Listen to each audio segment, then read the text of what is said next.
Spirit. A reading from the Holy Gospel according to Luke.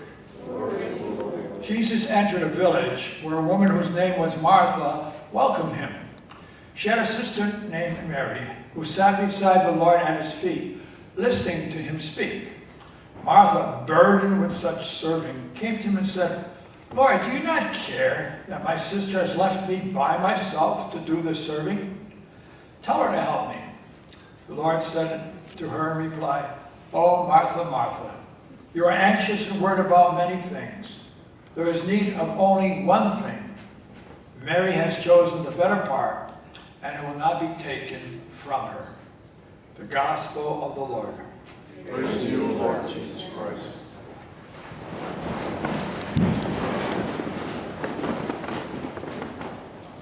It's been much too cool in the rectory, so I went out shopping and did some visiting of some homes, taking a census. So I went to a lot of new streets here, never heard of them before. What was it? It was Pining Avenue or Pulling Avenue, Scarborough Way. Another one was Rooster or Roaster Street. And I went from house to house and tried to go in the afternoon when some people were home. But it was all the same thing. If it was a woman, I knocked on the door. No way would she let me into her house, even though I was dressed like a priest. Who knows? Maybe I was a robber. So no women would let me into their house. She'd be standing outside, and are you Catholic? Can I give you a bulletin and my card? Yeah, I'm Catholic, but I go to St. Paul's. No, I'm Catholic, but I don't go to church. I'm Catholic, but no. So I was getting this refusal almost. I went to a Jehovah's Witness house. That was a switch. I was knocking on her doors and saying, ooh, she got all shook up. It's hot out there. It's not as hot as hell, though. And she wouldn't let me in. But we had a Colombian that let me in. We had 3 Polish families that let me in. And went from house to house. But the basic thing is they wouldn't let me in because the man of the house was not home. So they wouldn't let me into their home. And it was so prevalent wherever I went in the 3 different, must have gone to 50 houses over the weekend. And it was the same thing, except for one Polish lady that let me in. I started speaking to her in Polish and then Latin and Greek, and she understood me in all languages. And we sat down, and finally she went to confession. She got up, gave me a big hug, and she cried because she hadn't gone to confession for a long time. But the bottom line is what I found out, we're in trouble.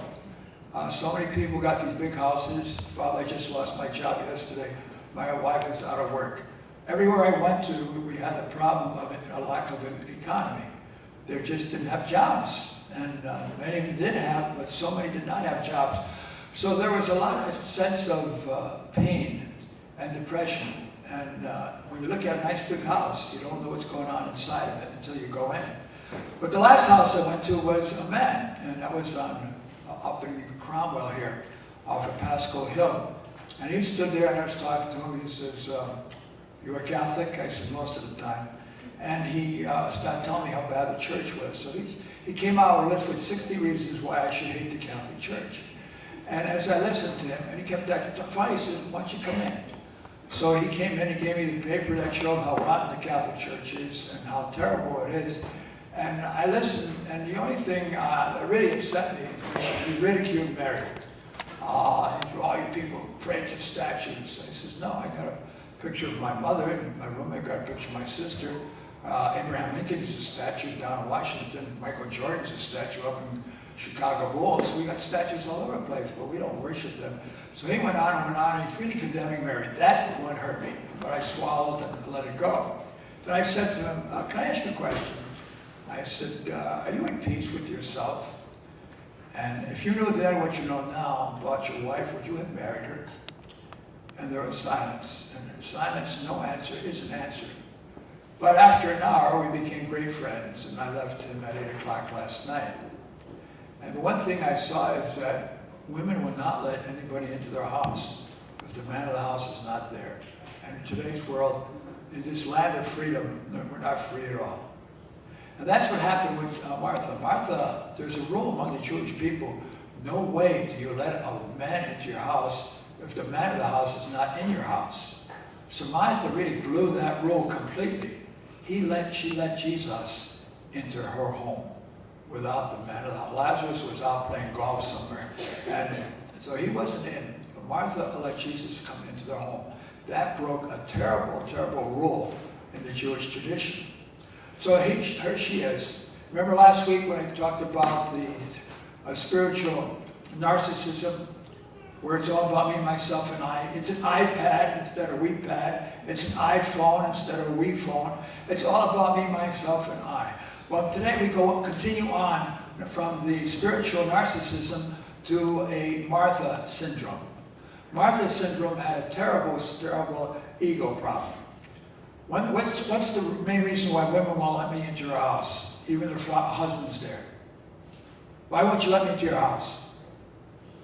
It's not clean. It's not clean. The beds aren't made. It's not clean. That's a Martha syndrome. It's all about you. It's all about your image. What will people think about you? And that was the problem with Martha. She was concerned about having the house in shape, having all these things in place. Because what she was doing is making herself feel good. And it was not a hospitality for Jesus, it was a hospitality for herself, because it was all about herself. Make sure the house is prepared. Make sure everything's prepared. Now, when I go to a house, do I look under the bed for dust? No, I don't look around, I just look at the person. And I said to the fellow yesterday, I said, your wife is a perfectionist. You got 2 kids here, and that house is perfectly clean. You got a problem. You got a problem with your wife. Can't stand any dirt. And he looked at me. Yes, well, that's obsessive compulsive behavior. But so often we find that our ego that prevents us from inviting people to your home. And that was Martha's problem. She was more concerned about her own image, her own me, myself, and I. What will Jesus think of me if this house isn't in perfect shape? So she was concerned about her own hospitality, not about the hospitality for Jesus. Then what happened to Mary? Mary was just the opposite. She was not concerned about the place. She was concerned about the person. And she sat at the feet of Jesus. And Jesus looked at Martha and said, hey, Martha, Martha, you're concerned about so many ridiculous things. The only thing, look what Mary did. She took the better part, and it will not be forgotten. Jesus will never forget what Mary did, where she placed herself at the feet of Jesus. Today, not too many people, you have placed your feet at the feet of Jesus at coming to Mass. But most people are so busy that they're too busy to come to Mass. And like there are so many Martha syndromes. I'm so busy. I've got so many things to do. I wish I had 48 hours instead of 24 hours so I could get everything done. Yes, you need to make all these things done, but do they really have to be done? You're so busy, but do you really have to be that busy? Why it's so often to feed your own ego? It's a Martha syndrome. And Jesus turns around, Martha, look at Mary. Persons were more important in places. So Jesus sat down with Martha and Mary. And today we see that Jesus is asking us to sit down with him. Not so much that we could show hospitality to him, but so that Jesus can show hospitality to us. That's why we come to church, so God can show hospitality to us. But where do we find God? Anybody read this book, Where is God? It's for anybody over 2 years old. Where is God? Playing hide and seek with me? Where is God? Is he hiding in a book? Where is God? Peekaboo, is he hiding in his shoe? Where is God, girls and boys? Is he hiding with the toys? Where is God, teddy bear? Is he hiding in the chair? Where is God? Let's look more. Is he hiding by the door? Where is God? Oh, there's a picture of a little baby. Oh, he's inside of you and me. And you see Jesus in the center of your heart. That's where Jesus is hiding, waiting to show hospitality to each one of you. On Wednesday, we have a holy hour in honor of Jesus and the Blessed Sacrament. When we come here, sometimes I come here, I say, okay, Lord, I'm letting all that busyness out the window. All the thoughts, all the things I have on mind, all the bills I have to pay, all the visits I have to pay, all the problems I have in the parish, I let them all go. I'm just going to sit here for an hour and listen to you. And it's realized that it's not my showing hospitality to Jesus, but it's Jesus showing hospitality to me. It is Christ who is listening, who wants to show hospitality to you and me. All you have to do is knock on the door of your heart. Christ will invite you to listen to him as he listens to you. And that's what we call hospitality with Christ. In the name of the Father, and of the Son, and of the Holy Spirit, amen.